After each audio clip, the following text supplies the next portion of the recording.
তোমরা এখানে দেখতে পাচ্ছ চিনি, নারকোল, কাজু, কিশমিশ আর কলাটা আমি প্রথমেই স্ম্যাশ করে দিয়েছি। আর এই যে সাবু, এটাকে জাস্ট এখন চামচ দিয়ে গোলাতে হবে।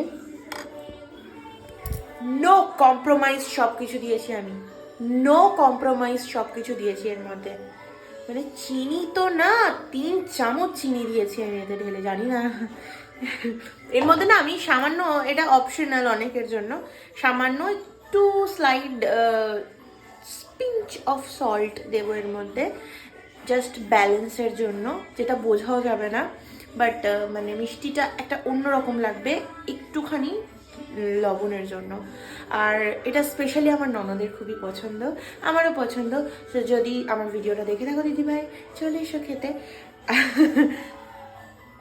ইয়ার কি না, ও খুবই ভালোবাসে এইটা খেতে। আর এটা ওই রকমই হয়েছে যেরকম মানে দিদি বানিয়েছিল আর কি। দিদি মানে আমার আর একটা ননদ আছে কৃষ্ণা দি, ওকে অন্য কোনো দিনও কোনো ব্লগে নিয়ে আসবো।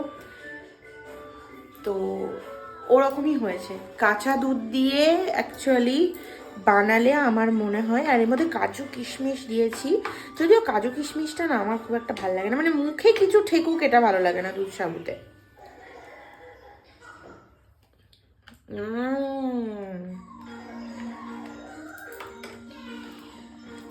আরেকজনকে দুধ খাইয়ে নিই, আমার যে ওখানে দাঁড়িয়ে রয়েছে।